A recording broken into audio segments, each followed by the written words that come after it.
गाउँ सहर सारा गुन्जाउने यो हो रेडियो सान्वी 96.4। रेडियो सान्वी 96.4।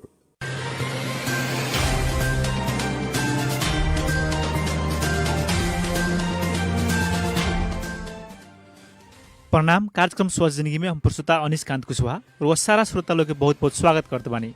कार्यक्रम स्वस्थ जिंदगी में गांव घर के स्वास्थ्य स्थिति, जनता आम नागरिक सेवाग्राही सबके बीमारी मुक्त बनावे के, सचेत करावे के, एकरा साथे स्वास्थ्य संदेश, स्वास्थ्य परामर्श, स्वास्थ्य संबंधित संस्था सबके गतिविधि, वर्तमान परिवेश में स्वास्थ्य क्षेत्र के व्यवसायीकरण, लापरवाही जैसे विषय में हमने खबरदारी ई कार्यक्रम के मार्फत करावे नहीं सन। ई कार्यक्रम हरेक सप्ताह के सुख दिन के रात 8:30 बजे से 9:15 बजे तक और पुनः प्रसारण शनिचर के बिहनैया 9:15 बजे से 10 बजे तक सिर्फ रेडियो सान्वी 96.4 मेगाहर्ज आ ऑनलाइन के रेडियो सान्वी.com और रेडियो सान्वी के ऑफिशियल फेसबुक पेज मार्फत संसार भरुआ एक साथ सुन सकत बानी। वैसे ही अपने के कोनो स्वास्थ्य संबंधित जिज्ञासा होके, समस्या होके तो हमनी के स्टूडियो के टेलीफोन नंबर 05153 0153 में रोवा लगिन कॉल करके समस्या के समाधान ले सकत बानी। आज के कार्यक्रम में हमनी बातचीत करेम सन वरिष्ठ बाल रोग विशेषज्ञ डॉक्टर शैलेश ठाकुर जी से। आई उनकरा के स्वागत कैला। डॉक्टर साहब स्वागत बा अपने के कार्यक्रम स्वस्थ जिंदगी में। जी धन्यवाद अनिश जी। डॉक्टर साहब कैसे बीत रहल बा अभी के ई समय? अभी तो सब कुछ लगभग खुल गई बा, अस्पताल है ना, क्लिनिक सब भी लगभग पूर्ण रूप से ही चल रहा बा, तो नॉर्मल शेड्यूल में बानी सन अभी। डॉक्टर साहब जैसे कि पिछलका समय में जब से महामारी चलल बाटे उस समय में एगो कोरोना के संक्रमण दौर तो रहल बाटे, एकरा संगे संगे कुपोषण के भी समस्या बढ़ते आइल बाटे, सुने में आ रहल बाटे। तो आज के प्रोग्राम में हमनी कुपोषण के ऊपर रउरा से कुछ जाने के चाहम सन। तो कार्यक्रम के शुरू में पहले हमनी के श्रोता लोग के जे ई कार्यक्रम सुन रहल बा थोड़ा सा हमनी के बताइल कि साधारण भाषा में कुपोषण कथी है? धन्यवाद अनिश जी, बहुत बढ़िया टॉपिक रउआ निकलनी है ना, और अपने के हम विशेष धन्यवाद देम जे ई टॉपिक रउआ भोजपुरी में रखले बानी जी। क्या तो इसे लक्षित वर्ग जन बा हमने के, खास करके मधेश में कुपोषण के समस्या बहुत ज्यादा बा और गांव घर से लेके हर एक जगह में, तो ज्यादा से ज्यादा लोग ये बात के समझ पाई हमने के अपन भाषा में कहला से। जी बिल्कुल धन्यवाद। अब पहले कुपोषण से पहले हम अपने के पोषण कथी है हल्का सा ही बात बताया। पोषण हमने के सामान्य रूप से बुझल जाओ तो हमने के खान पान और रहन सहन की अवस्था पोषण, शरीर के तंदुरुस्ती। अभी पोषण देश के एगो इंडिकेटर कहल जाला, राष्ट्रीय विकास के इंडिकेटर। जौन देश के पोषण के अवस्था जितना बढ़िया बा ओकर देश के इंडिकेटर, विकास के इंडिकेटर उतना निमन मानल जाला। इतना इम्पोर्टेंट चीज बा जे हमने के एगो स्टडी भइल बा, ओमे का कहल जाला कि अगर हमने बच्चा के पोषण में 1 रुपया लगानी करतनी सन तो ओकर भविष्य में आउटपुट ओकर 17 गुना हमने के मिली। मतलब पोषण में अगर हमने लगानी करतनी कोनो हिसाब से देश के चाहे व्यक्तिगत, तो ओकरा हमने के खर्च और बोझ ना मानल। पहले बात ई बात हमने के सब आदमी के बोझे के पड़ो। अब रह गया कुपोषण कथी है, मेल न्यूट्रिशन हमने कहा। ई सामान्य अर्थ में 2 किस्म के होला, एगो तो ओवर न्यूट्रिशन कहल जाला और एगो अंडर न्यूट्रिशन। ओवर न्यूट्रिशन हो गई अपने के मोटापा। मोटापा भी एक किस्म के कुपोषण है। ये हमने के बहुत आदमी के था ना हुई, लेकिन अभी इमर्जिंग समस्या के रूप में मोटापा आ रहा है, खास करके विकसित देश और हमने सबके भी शहरी क्षेत्र में जहाँ मोटापा के समस्या बच्चा सब में देखल गई बा। एक भी बहुत लॉन्ग टर्म असर पड़ला। लेकिन हमने जौन कुपोषण के बात कर रहे बानी खास करके अंडर न्यूट्रिशन, अंडर न्यूट्रिशन, तो अंडर न्यूट्रिशन की हमने अभी ज्यादा फोकस करनी। अंडर न्यूट्रिशन मतलब काफी भइल कि जौन बच्चा के पोषण जितना होके चाहिए उतना नहीं के जी। तो एकर हमने डिवाइड कर रही सने में, जैसे एगो होखला में स्टंटिंग कहल जाला।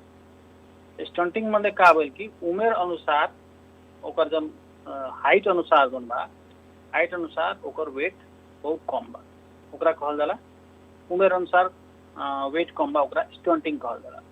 ओकर बाद होला वास्टिंग, है ना, जौन के कहला ओकरा के एकदम सूखे नाक कहल जाला, है ना। तो वो में का होला कि बच्चा के हाइट अनुसार तौल बहुत कम। ओकर बाद अंडरवेट होला।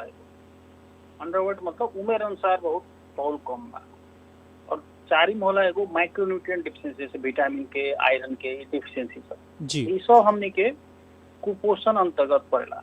ये सब अवस्था खतरनाक अवस्था है और इन्हें सबसे ज्यादा जानलेवा अवस्था हमने के वास्टिंग के कहल जाला। वास्टिंग जेकरा की एक्यूट मेल न्यूट्रिशन कहल जाला। अब ये इतना भयावह अवस्था बा एकर कि जैसे खास करके नेपाल में, है ना, नेपाल में अपने के नेशनल डेमोग्राफिक हेल्थ सर्वे 2016 के डाटा अनुसार हमने के देश में खास करके अंडर 5 वर्ष से कम के बच्चा में लगभग 36% बच्चा में अपने के स्टंटिंग देखल गई बा। मतलब वो क्रोनिक मेलन्यूट्रिशन देखा करे, मतलब ओकर हाइट बहुत कम बा जी। वही अनुसार समग्र में वेट कम वाला बच्चा सब लगभग 10% देखल गई।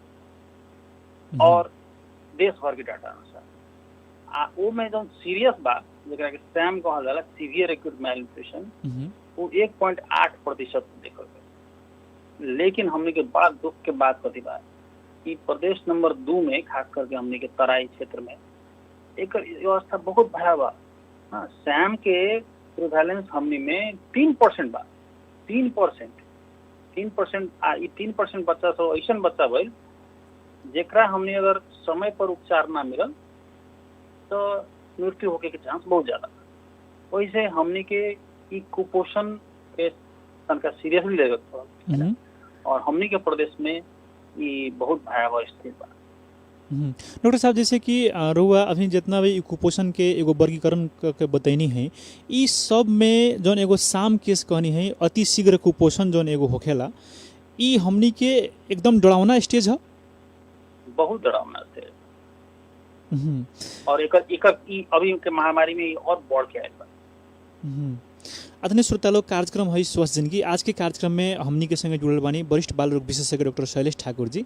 अगर अपने के कोनो भी स्वास्थ्य संबंधी चाहे बाल रोग संबंधी अगर जानकारी या परामर्श लेवे को हुई तो हमनी की स्टूडियो को टेलीफोन नंबर 05153 0154 05153 0154 में रोल कॉल करके समस्या के समाधान या परामर्श हमनी से ले सकत बानी। डॉक्टर साहब, थोड़ा सा ई बतावला कि ई कुपोषण बच्चा के तो होकबे करेला, एकरा साथे साथे का सयान लोग के भी होला? जी, ये कुपोषण खास करके महिला 1 वर्ष से कम के बाल बच्चा, वो हिसाब से 5 वर्ष से कम के बाल बच्चा और एडोलसेंस मतलब बच्चा और सज्ञान के बीच में जब ग्रोइंग एज होकेला वो एज में ये 4 गो एज में ज्यादा देखल गया, प्लस बूढ़ा पाखा में भी ज्यादा देखल गया और सज्ञान में भी दिखाई पड़ लेकिन उस समय तक कम बा। इतना में ई जोन एज में कहनी एमे ज्यादा बा, खास करके हमनी के अंडर 5 चिल्ड्रन में तो बहुत ज्यादा बा। अच्छा, तो विशेष करके जे 5 वर्ष से नीचे जे बाल बालिका लोग बा ओकरा में ज्यादा मिल रहल बाटे जी। डॉक्टर साहब, ई कुपोषण होखे के कारण कथी हुए? अब कुपोषण होखे के कारण मेनली दूगो मेन कारण बा। एगो बा हमनी कहने लैक ऑफ फूड, है ना, खाना के कमी, और दूसरा बीमारी। कोनो ऐसा क्रोनिक बीमारी हो गई, है ना, जेके चलते बच्चा के तौल कम होता, ग्रोथ नहीं होगा तो कुपोषण हो जाए। दोसर कारण बा खाना के कमी, कोनो कारण से होगा, जैसे खाना में ओकरा एक्सेस ना होइल, खरीदे ना सकल, चाहे उत्पादन नहीं किया, या टाइमली खाना ना मिले सकल, सर्टेन समय के आपूर्ति नहीं किया, वो कारण से कुपोषण हो जाला। ओकर बाद हमने के फीडिंग प्रैक्टिस कहल जाला, है ना, poor feeding practice. Feeding practice तो कथी बा, बच्चा के फीडिंग प्रैक्टिस के तो हमने के एक बार फिर कोनो समय में एगो दोसर पूरा बच्चा की खान पान संबंधी हो सकता कोनो कार्यक्रम में बताए पड़ी डिटेल में। लेकिन अभी हमने कथी बुझल जाओ कि फीडिंग प्रैक्टिस जन्म से ही शुरू हो जाला। जन्म से जैसे बच्चा जन्मते मात्र तुरंत माई के दूध पियावे के चाहे बिगौती सहित, ओकर बाद 6 महीना तक एक्सक्लूसिव ब्रेस्ट फीडिंग, खाली माई के दूध ही पियावे के और इन्हें चीज ना पियावे के। 6 महीना के बाद ओकरा के सेमी सॉलिड और सॉलिड फूड सब देल जाला, है ना, कितना महीना में कितना कितना देवे का ओकर सबके तालिका बा। ओकर बाद 2 बरस के बाद बच्चा के जैसे एडल्ट के फूड सब देल जाला, वो फूड सब देवे पड़ी। ई फीडिंग प्रैक्टिस हमने के अगर निमन नहीं थे, वैज्ञानिक तरीका से नहीं खियावत, वैज्ञानिक कहे के मतलब कोनो बहुत हाई फाई चीज नहीं के, एगो संतुलित खाना नहीं खिलेव तो बच्चा के कुपोषण हो जाला। ओकर बाद अपने के पुअर सैनिटेशन, सर सफाई में कमी, ओवर क्राउडिंग हो गई, बहुत ज्यादा भीड़ भाड़ में रहता नहीं हमने, है ना, वो सब कारण से भी कुपोषण हो जाला। डॉक्टर साहब, जैसे कि अब कुपोषण कोई के हो जाते, चाहे कोई के बाल बच्चे के कुपोषण भइल बाटे, तो ई जैसे कि अब बीच में तो निषेधाज्ञा भी जारी रख हुए, तो बहुत लोग अस्पताल भी ना हो सकल हुए, चाहे बहुत लोग अभी भी अस्पताल के या स्वास्थ्य क्षेत्र में जाए से घबरा रहल बाटे, तो कुछ ऐसा एकर लक्षण बताई जौना के गार्जियन लोग जो अभिभावक लोग जो हमनी के प्रोग्राम सुन के अभी रहल बाटे, उ लोग लक्षण के आधार पर छुटिया लेवे कि हाँ कुपोषण भइल बाकी। जी बहुत निमन। ई तो अस्पताल में आवे से पहले ही हमने के पहले शंका करे पड़ल जे बच्चा के हमरा कुपोषण बा कि ना। तो सबसे पहल बात तो हमने के ओकरा देखे के पड़ल कि बच्चा के तौल बढ़ रहल बा कि ना। तौल के ओकरा जैसे उम्र अनुसार ओकर तौल बढ़ता कि ना, उम्र अनुसार ओकर हाइट बा कि ना, एगो चीज ही बा। दूसरा चीज कुछ लक्षण सब बा, जैसे बच्चा खाना नहीं के खा, सुस्त रहता, देह ओकर फूलल जाता, चेहरा सफेद होता है ना, बाल सब भी एकदम झुर्री पर के गिरल जाता, हाँ, ओकर मुंह में ओकर जैसे एगो निनाई कहा जा रहा है ना, साइड साइड में एंगल ऑफ माउथ में, ओठ में, वो सब के लक्षण दिखाई पड़ता। आंख में धुंधलापन आवता, मुंह गाल फूलल बुझाता, तनका सा भी चलला पर खेलला पर वो स्यां स्यां करे लागता, गोर हाथ फूले लागता, बच्चा के पेट बड़का हो जाता और देह सूखल जाता। और ये सब लक्षण कोनो दिखाई पड़ी, चाहे अपने बच्चा के उठा के ऐसे देखम तो ओकर जो कमर से नीचे के भाग बा उनमें झुर्री पड़ल लौकी, ये सब शीघ्र मतलब सैम के लक्षण सब, शीघ्र सीवियर मेलन्यूट्रिशन कहल जाला ओकर लक्षण सब बा।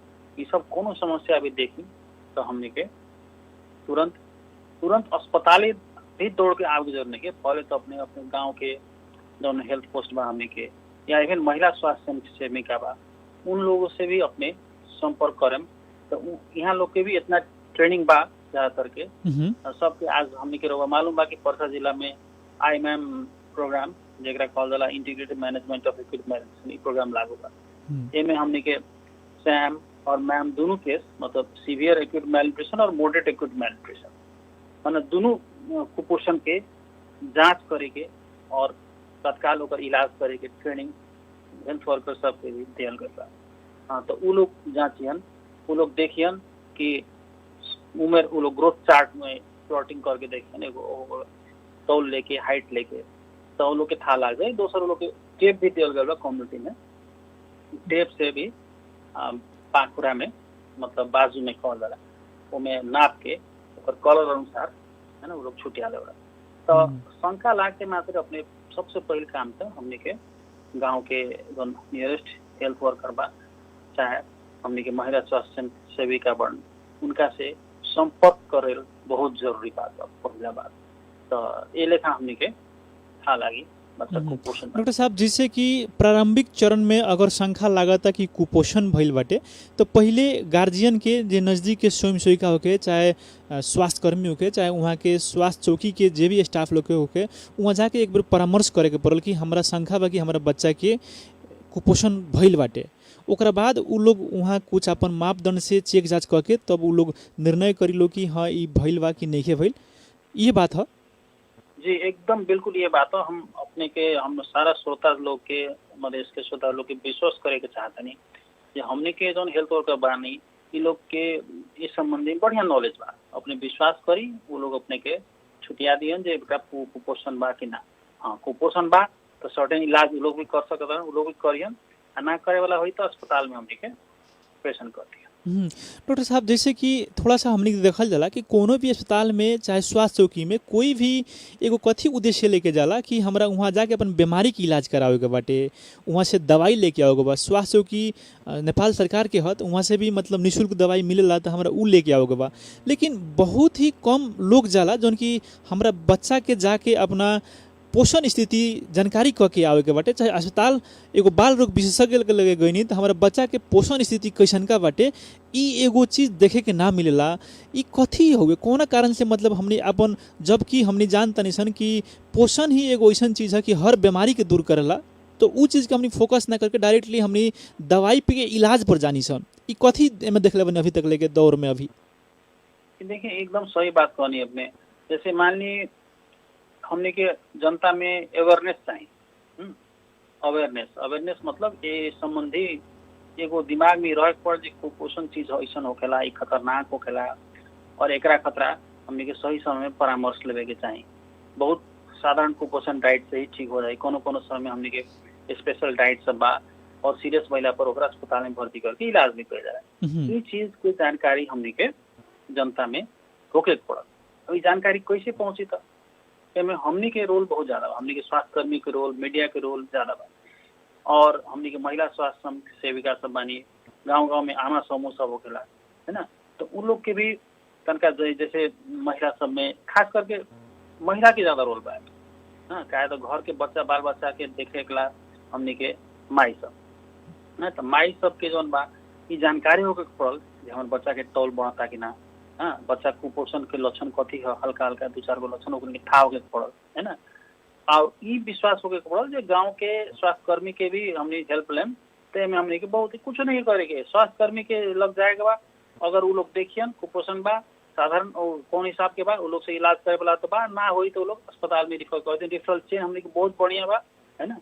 हमने के कुपोषण शाखा भी बा अस्पताल में, बहुत बढ़िया काम करला और सब समस्या के समाधान पोषण संबंधी हो जाता। तो इनमें कोनो विशेष दवाई की जरूरी ना है। उचित अवेयरनेस, उचित नॉलेज, उचित खान पान और रहन सहन ये सब ठीक करे पड़ला, कभी कभी दवाई की जरूरत पड़ला। डॉक्टर साहब, जैसे कि अभी हमने बात करें थोड़ा लॉकडाउन की स्थिति के अनुसार, तो लॉकडाउन में त्रास बढ़ल, गरीबी बढ़ल, बीमारी सब भी बढ़ल, ई अनेक चीज बढ़ल, इस समय में कुपोषण भी बढ़ल बाकी? एकदम सही बात करनी, कुपोषण बहुत ज्यादा बढ़ल बा। इससे अपनी अवस्था के एगो सिंपल अपने हम डाटा देता नहीं। अभी नारायणी अस्पताल में जेसर वार्ड सब में मरीज कम बा और अस्पताल में भी कम बा। कहा आदमी त्रास के मारे अस्पताल ना आवे, कारण ये बा, मेन कारण ये बा जान तो कोरोना ना पाट जाए। लेकिन अपने के मालूम है हमने के 10 बेड के पोषण वार्डों में 7 गो बच्चा भरल बा, अभी भी डेली लाइन लागल बा। डॉक्टर साहब, थोड़ा सा हमने बतावला, नारायणी अस्पताल में ई कुपोषण के उपचार जौन केंद्र बा उ अलग ही बा? नारायणी अस्पताल के बाल रोग विभाग अंतर्गत ही कुपोषण शाखा बा, ओकरा के हामी नेशनल के न्यूट्रिशनल रिहैबिलिटेशन सेंटर कहल जाला। तो ओमे जौन इलाज होखेला उ निशुल्क हुए आ कि वहाँ कुछ शुल्क ला के बच्चा लोग के राह के इलाज कइल जाला? कम्प्लीटली निशुल्क बा। ओमे बच्चा के खान पीन, बच्चा के एगो मतलब माई के, जेंट्स के अलाउड ना होला ओमे रहे के, माई के रहे के पड़, माई के एक बच्चा के दोनों के साइंटिफिक खाना देवल जाला, बढ़िया रहन सहन के व्यवस्था बा, यानी बिजली, पंखा, 24 घंटा TV, health education plus counselling plus paediatrician के केयर प्लस मेडिकल ऑफिसर के केयर प्लस नर्सिंग केयर सब कुछ उपलब्ध बा। और सीरियस से सीरियस कुपोषण के भी वहाँ इलाज हो जाला, काउंसलिंग भी कइल जाला ओपीडी बेसिस में। और ई संस्था जो बा हमनी के द्वारा 6 साल से ही स्टैब्लिश होइल बा और हमारा बड़ा खुशी लागता कहे में जे नेपाल राज्य में सबसे बेस्ट एनआरएच सब में हमनी के नाम बा और एक परफॉर्मेंस बहुत अच्छा बा। यानी हमनी के कुपोषण खतरा एकदम बढ़िया से अच्छा इलाज खतरा कहीं हमनी के बाहर ना जाए के पड़ी, काठमांडू या पटना भारत ना जाए के पड़ी, हमनी के ई बीरेगंज के नारायणी अस्पताल में एक बहुत ही अच्छा उपचार बाटे। 90% इलाज तो अपने गाँव में हो जाये, है ना। और वो वहाँ से ना हो तो नारायणी अस्पताल में सब हो जाये, है ना। तो बाहर जाके खर्चा करे के सब जरूर नहीं है। आदरणीय श्रोता लोग, कार्यक्रम है स्वस्थ जिंदगी। अब कार्यक्रम में समय भर बाटे एगो छोटा व्यापारिक विश्राम के सुनते रही अपने radio Sanvi 96.4 megahertz. Radio Sanvi 96.4।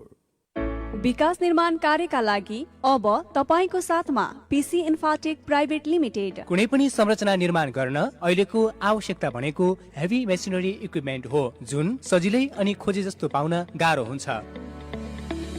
तर अब तपाईको साथमा छ पिसे इन्फ्राटेक प्राइवेट लिमिटेड, जहाँ हेभी इक्विपमेन्ट जस्तै bitumen distributor, paver finisher, pneumatic roller, motor grader, backhoe loader, soil compactor, tandem roller, transit mixer, excavator, hydra crane, boring गर्ने machine, concrete pump, diesel generator लगायतका सामग्री सुपथ अनि सहजै तपाईकै ठाउँमा पाउन सक्नुहुन्छ।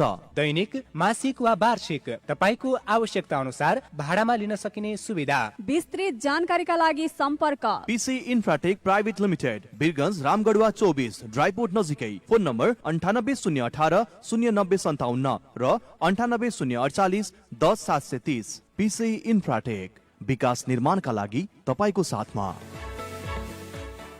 अरे ऐसे त दुख बहुत एक मोट जिंदगी। का भइल काका, काय उदास बैठल बानी? का कोही बबी, दर्द के मारे बुझाता मुड़ी फाटता। तोहरा काकियों के तबीयत खराब बा, साफा दुनु बेकट परेशान हैरान हो गई बानी सना। ए काका, इतने बातलाई परेशान बानी? सीधे चलना जाई Nepal Indo hospital. Nepal Indo hospital काहे बबी, उमे का होला? काहे कि नेपाल इंडो हॉस्पिटल में विभिन्न विशेषज्ञ चिकित्सक द्वारा हरेक रोग के उपचार सरल आ सुपथ मूल्य में होखेला। अच्छा बबी, वहाँ काठी काठी के सुविधा बा? तो सुनी काका, वहाँ मिले वाला सुविधा आ उपचार सब paralysis, brain haemorrhage, spine injury, spine tumour लगायत के नशा संबंधी रोग के उपचार, मुटु, हाड जोड्ने, स्त्री तथा प्रसूति रोग संबंधी उपचार, ओही तरे छाती तथा पेट, छाला, नाक, कान, घाँटी संबंधी समस्या के उपचार सहज रूप में होखेला। इतने कहाँ, उहाँ त फुल बॉडी चेकअप, आधुनिक आईसीयू तथा NICU, ventilator, video x-ray, digital x-ray, ECG, echocardiography, C arm machine लगायत के सेवा सब एकै जगह मिलेला। आई हॉस्पिटल कहाँ बा? नेपाल इंडो हॉस्पिटल भंसा रोड, रजत जयंती चौक में बा। संपर्क नंबर 051 52 0075 52 0077। नेपाल इंडो हॉस्पिटल 24 घंटा अपने की सेवा में।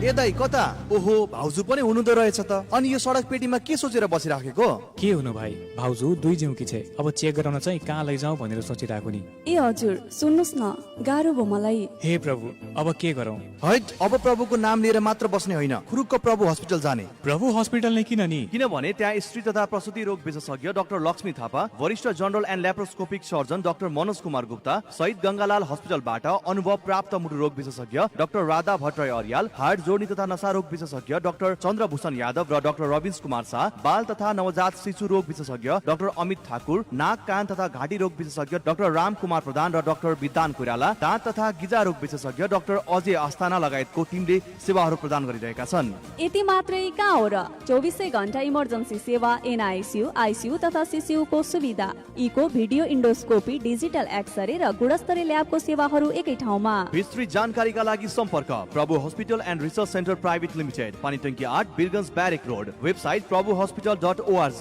फोन नम्बर 051 520 259 र 520 269। प्रभु हस्पिटल, दीर्घायु भव।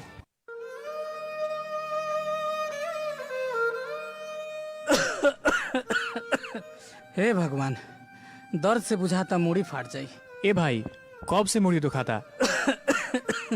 3 दिन हो गई, आ बुखार भी टूटे के नामे नहीं खेलेत। खोखिया हो? खोखिया तो 3-4 दिन से बा। सुन, डराए के कोनो बात नहीं खे। कोरोना वायरस संबंधी कोनो भी लक्षण देखला पर चाहे शंका लागला पर चिकित्सक लोग से निःशुल्क रूप में परामर्श ले सकल जाता। निःशुल्क परामर्श खातिर टोल फ्री नंबर भी बाटे। इ नंबर में फोन कैला पर एको पैसा ना लागेला। निःशुल्क परामर्श खातिर 1660 51 52 003 और 98 015 73 330 में फोन कैल जा सकता। एमे फोन कैला पर एको पैसा ना लागी। सानो पाइला कोविड हॉटलाइन। कोरोना वायरस के कौनो लक्षण देखला पर वा शंका लागला पर निःशुल्क रूप में फोन करी और निःशुल्क परामर्श पाई। निःशुल्क परामर्श खातिर 1660 51 52 003 और 98 015 73 330 में फोन कैल जा सकता। एमे फोन कैला पर एको पैसा ना लागी। आफ्टर एसई के पढ्ने? खै के पढ्ने? एजुकेसनमा कन्फ्युजन, त्यसमाथि आजको प्रतिस्पर्धात्मक युग। What's about technical education? Technical education स्वदेश वा विदेश, जहाँ कहीं रोजगारीको लागि सही शिक्षा, प्राविधिक शिक्षा। विगत 2 दशकदेखि सञ्चालित तराईकै बेस्ट टेक्निकल इन्स्टिट्युट बीआईटी कलेजले नयाँ शैक्षिक सत्रका लागि अनलाइन र प्री रेजिस्ट्रेसन खुल्ला गरेको सहर्ष जानकारी गर्दछौँ। Birgunj institute of technology BIT मा diploma in civil engineering, diploma in computer engineering, त्यस्तै diploma in electrical and electronic engineering र डिप्लोमा इन मेकानिकल इन्जिनियरिङ अर्थात् 3 वर्षे सब इन्जिनियरिङ कोर्स, साथै महिला विद्यार्थीहरूका लागि विशेष scholarship. For more details Birgunj institute of technology, Chinimil आवास क्षेत्र अगाडि बिरगन्ज। फोन 051 52 80 20 र mobile number 98 029 46 076। Congratulations to all SCE graduates. Birganj Public College, the best way school in the region. सन् 2018 र 19 को the best B school of province 2 बाट सम्मानित, साथै प्रदेश नम्बर 2 के एकमात्र आईएसओ मान्यता प्राप्त कलेज हो बिरगन्ज पब्लिक कलेज। यसै शैक्षिक सत्र 2077 का लागि बिरगन्ज पब्लिक कलेजले कक्षा 11 मा व्यवस्थापन संकायका लागि मर्निङ अनि डे शिफ्टमा भर्ना खोलेको जानकारी गराउँदछौँ। साथै यही शैक्षिक सत्रबाट कम्प्युटर विषय पनि अध्यापन गराइनेछ। एडमिसन फर्म र प्रोस्पेक्टस यही असार 17 गतेबाट वितरण भइरहेको छ। प्रोस्पेक्टस फारम र थप जानकारीका लागि सम्पर्क Birgunj public college, main building, पानी टंकी 10 बिरगन्ज। सम्पर्क नम्बर 051 53 21 98 र 051 69 10 85। Birgunj public college, the institute of management where professionals are born.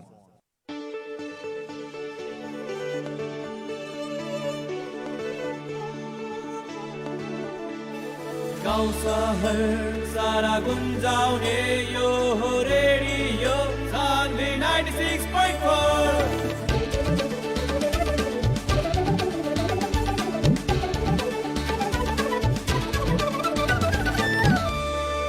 Radio Sanvi 96.4।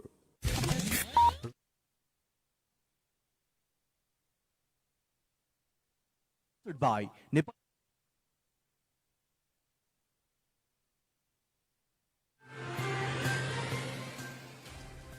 स्वागत बा अपन के कार्यक्रम स्वस्थ जिंदगी में। छोटा व्यापारिक विश्राम के बाद आई व्यापारिक विश्राम के बाद भी हमने के डॉक्टर शैलेश ठाकुर जी के भी पुनः स्वागत कइला में। छोटा व्यापारिक विश्राम के बाद डॉक्टर साहब स्वागत बा अपने के पुनः। जी धन्यवाद। डॉक्टर साहब एगो और हमनी के कारण बुझे के चाहतनी सन रोग से कुपोषित विषय पर जो आज हमनी के बातचीत हो रहल बाटे। कभी कभी बच्चा जन्मे के समय में ही कुपोषित जन्मेला, उ जोन एगो कारण होखेला का उ गर्भवती महिला कुपोषित भइला के कारण से है या कुछ और अन्य कारण हो डॉक्टर साहब? बच्चा जन्मे के समय में कुपोषित भइला ओकरा कुपोषण ना कहला, ओकरा हमनी के आईयूजीआर या स्मॉल फॉर जेस्टेशनल एज कहल जाला है ना। चाहे तो बच्चा समय से पहले जन्म गई एगो कारण होला, कम तौल के बच्चा जन्म, या दूसर कारण होला बच्चा माई के पेट में बा, बच्चा के निमन से जन पेट में पोषण होके के चाहे उ ना भइल, या फिर माई में कोनो बीमारी बा ओके चलते। तेमे मैटरनल कारण होकेला, माई के कारण और बच्चा के कारण। बच्चा के कारण संबंधी का भइल कि बच्चा में कोनो किस्म के बीमारी बा, कोनो कॉन्जेनिटल एनोमली कहला जन्मजात कोनो बीमारी बा, तो ओके चलते बस उ कारण से भी बच्चा अंडरवेट जन्मेला। अब माई के कारण मैटरनल कारण में हो गई माई के पहले कुपोषण, जैसे माई के एनीमिया बा, रक्त पता कहल जाला, चाहे माई के हाइट कम बा, माई के पोषण नहीं के पहुंचल, माई के खान पीन नहीं के पहुंचल, माई के रेस्ट एडिक्वेट रेस्ट कहल जाला आराम उ नहीं के पहुंचल, कम उम्र में माई बच्चा जन्मेले बा, या दूगो बच्चा के बीच में एडिक्वेट गैप नहीं के भइल, चाहे माई के कोनो किस्म के हार्ट के बीमारी, किडनी की बीमारी, ब्लड प्रेशर है ना, थायराइड, ये सब कोनो किस्म के बीमारी बा, क्रोनिक बीमारी, मलेरिया, सिफिलिस, सब कोनो किस्म के बीमारी बा, वो सब कारण से वो समस्या होकेला। ओकरा आईयूजीआर या प्रीटर्म बच्चा हमनी कहे, ओकरा कुपोषण एग्जैक्टली ना कहला। डॉक्टर साहब जैसे कि एगो और हमनी के कथी यहाँ बुझे के थोड़ा समझे के मन कइले बाटे कि देखल जाला तो ई कुपोषण गरीबी के बीमारी हुए, ज़्यादातर समझ में ये होला कि जौन जगह पर अभाव रहेला उस जगह पर ही कुपोषण होखेला। तो अगर कोनो आदमी के अति शीघ्र कुपोषण हो गल बा, ओकरा लइका के अति शीघ्र कुपोषण भइल बाटे, जौन कि गांव घर के स्वास्थ्य स्थिति में उ एगो कंट्रोल से बाहर बाटे, तो ओकरा के अगर नारायणी उ गरीब आदमी अगर लेके आवता उ बच्चा के, तो ओमे कुछ ऐसा दवा भी चलेला, सुई भी चलेला, ओमे एक्सरे भी होखेला, तो उ सब के पैसा जोन बाटे उ गरीब आदमी कहाँ से तीरी? कुपोषण संबंधी इलाज अस्पताल में हमनी के निःशुल्क बा। जैसे उन बच्चा के जोन खान पान देवल जाला, विशेष किस्म के दूध सब F75 F100 बा, ई सब निःशुल्क बा।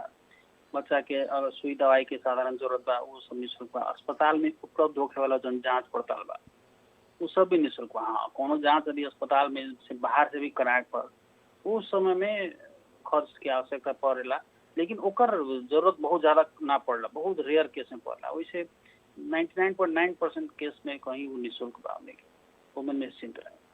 डॉक्टर साहब एगो और चीज बतावलम, जोन बच्चा कुपोषित रहेला उ बच्चा के का क्षय रोग जोन बीमारी बाटे ओकरा ज्यादा होके के चांस रहेला? क्षय रोग और कुपोषण एक दूसरे से लिंक चीज बा। जैसे कोनो बच्चा के अगर क्षय रोग भइल बा, है ना, तो बच्चा सब में क्षय रोग के लक्षण संज्ञान के क्षय रोग के लक्षण से फर्क होगा।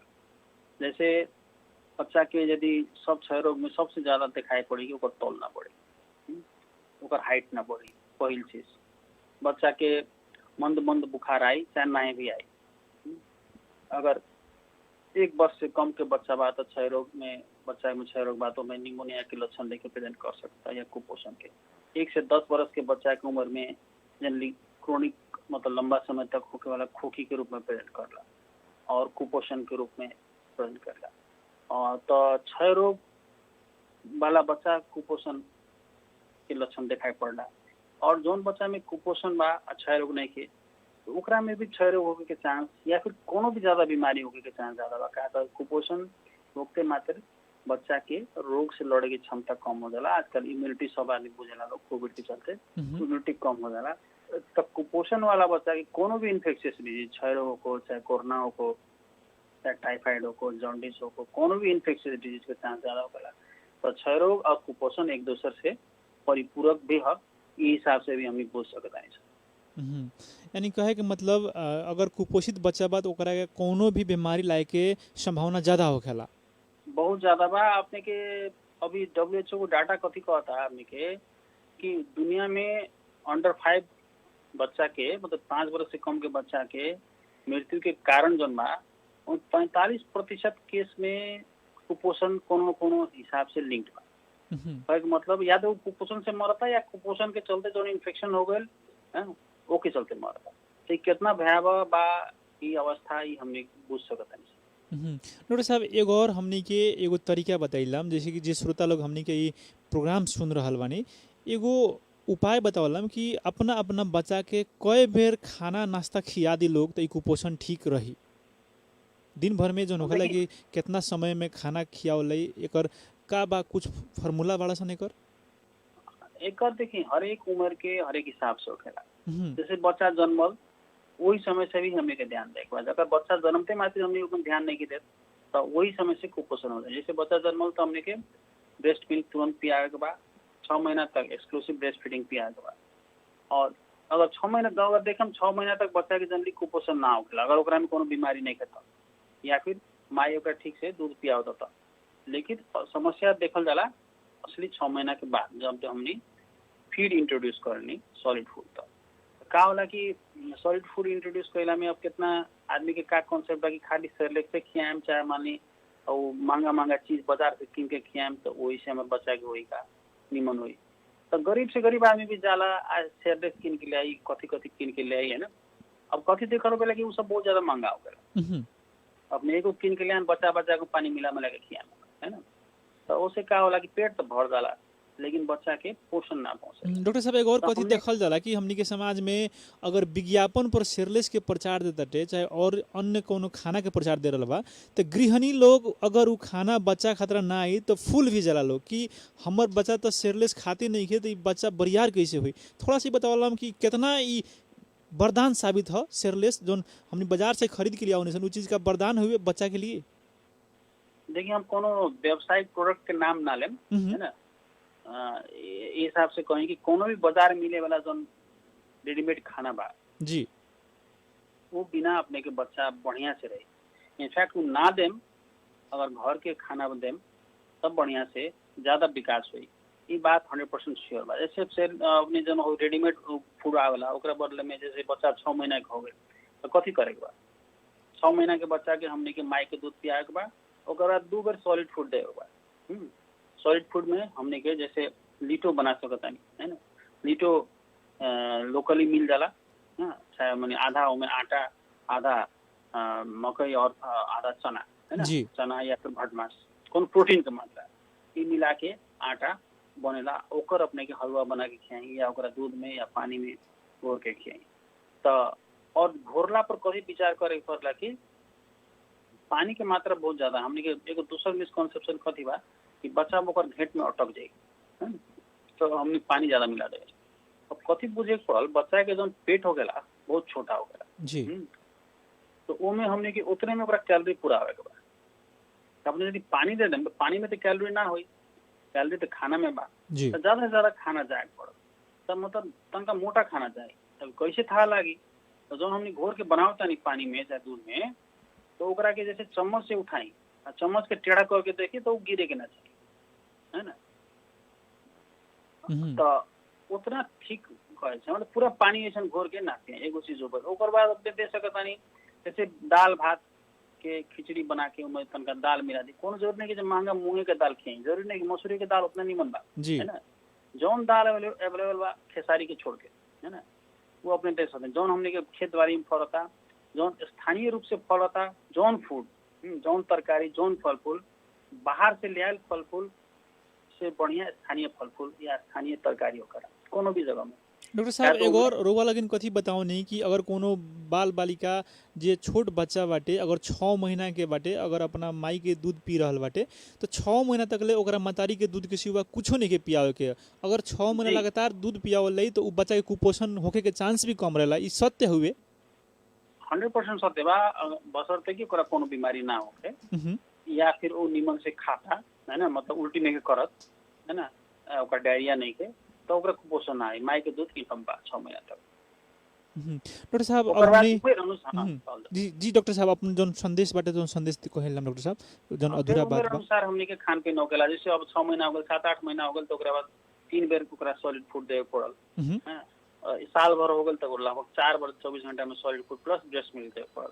वही अगर 2 बरस के हो जाता तब ओकरा जेंगे हमनी के एडल्ट के होता वो हिसाब से खान पीन देवे पड़ल, बुझली न जी। तो जैसे एडल्ट के फैमिली फूड जैसे दाल भात तरकारी सब देवे पड़ल, तो और हमने के जौन तनका तेल मिला के तनका घी मिला के वो सब देवे पड़ल, और दूध दही है ना नॉर्मल चीज सब देवे पड़ल हमने के।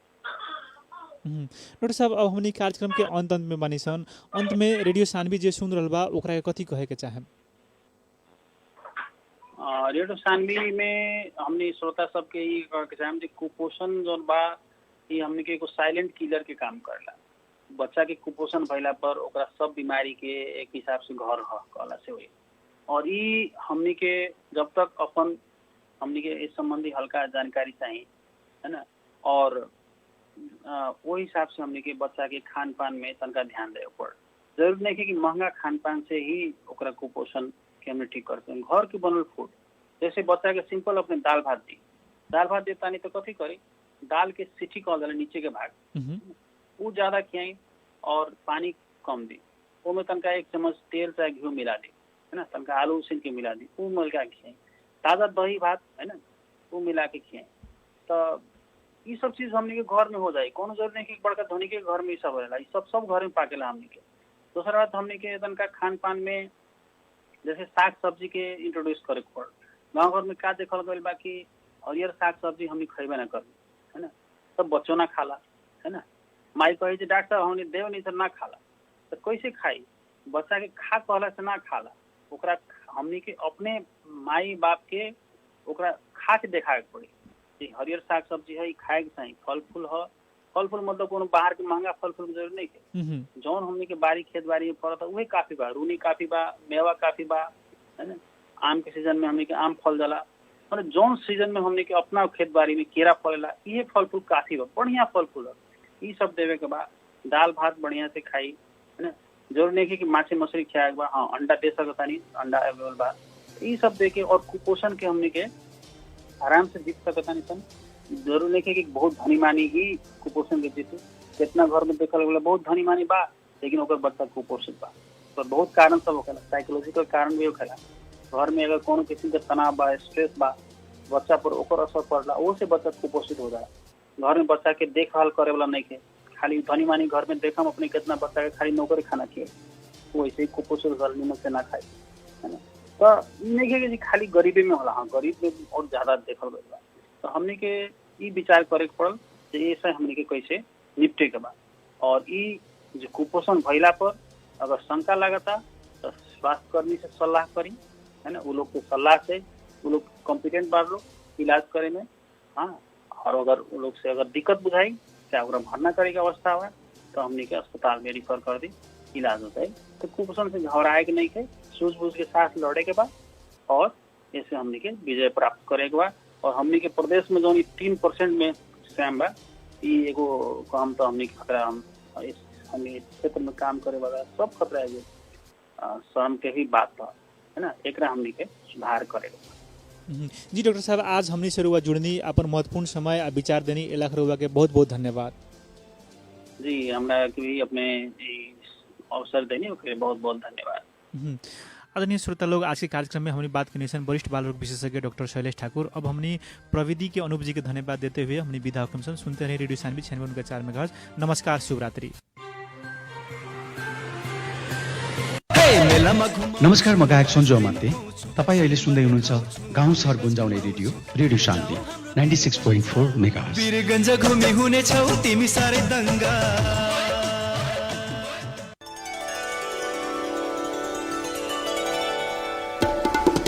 हिन्दू धर्मावलम्बीहरूको महान पर्व विजया दशमीको शुभ उपलक्ष्यमा सम्पूर्ण देश तथा विदेशमा रहनुहुने नेपाली दाजुभाइ दिदी बहिनीहरूमा सुस्वास्थ्य, दीर्घायु एवं उत्तर प्रगतिको हार्दिक मङ्गलमय शुभकामना व्यक्त गर्दछु। पर्सा क्षेत्र नम्बर 3 का प्रतिनिधि सभा सदस्य माननीय हरिनारायण रौनियार। विकास निर्माण कार्यका लागि अब तपाईको साथ